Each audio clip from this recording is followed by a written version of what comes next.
C'est le coffre-fort le plus sûr du monde. Pas même une mouche ne pourrait y pénétrer. Il est construit à 100 mètres sous terre, et un dispositif de balance est installé en dessous. Si quelqu'un tente d'y entrer et provoque le moindre déséquilibre, la porte blindée se referme instantanément. Ensuite, de l'eau est injectée dans le coffre, noyant quiconque s'y est introduit. Un système aussi ingénieux a pourtant été contrecarré par un adolescent prodige. Le garçon s'appelle Jacques. Avant même d'avoir terminé ses études, il était déjà sollicité par toutes les grandes entreprises. Tout ce qu'il demandait pouvait leur être accordé. Mais Jacques n'était pas intéressé par la renommée ou la fortune, il cherchait le défi. Un jour, un homme vint le trouver. Il s'appelait Flandre et était le chef d'une équipe de chasseurs de trésors. Récemment, ils avaient remonté des profondeurs marines un coffre contenant 3 pièces d'or. Les coordonnées gravées sur ces pièces indiquaient l'emplacement d'un trésor colossal. Mais les douanes espagnoles les avaient rapidement encerclés et avaient saisi le coffre, le plaçant dans le coffre-fort souterrain d'une banque locale. En face de la banque se trouvait le quartier général de l'armée. À l'intérieur, chaque recoin était surveillé par des caméras. Même le responsable de la sécurité avait été commandant dans une unité antiterroriste. Flandre avait sollicité l'aide de Jacques pour récupérer les pièces d'or. À l'écoute de cette proposition,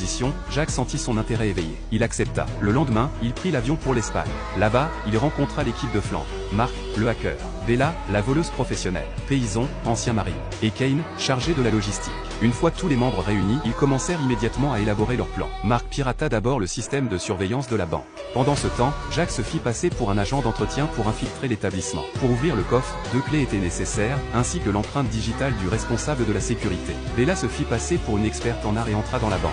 Lorsque Bella serre la main de quelqu'un, elle tend le café au responsable de la sécurité. Ainsi, elle a facilement obtenu l'empreinte digitale du responsable. Son coéquipier a fabriqué un doigtier identique à partir de l'empreinte digitale. Bella se rendit ensuite dans le bureau du directeur. Lorsque les gardes s'éloignèrent, elle sortit une lampe à ultraviolet et scanna rapidement le tableau accroché au mur. Son objectif n'était pas le tableau lui-même. Elle localisa le coffre, y fixa un dispositif semblable à un stéthoscope, et parvint à obtenir la clé du coffre-fort. Elle commença immédiatement à le scanner au laser. Marc reçut les données et réussit à reproduire la clé en 3D. Pendant ce temps, Jacques, déguisé en agent d'entretien, s'installa sous la table d'une salle de réunion pour scanner la structure du coffre. Soudain, un groupe de personnes entra pour une réunion, le coinçant sous la table. Et au même moment, 2 dossiers tombèrent par terre,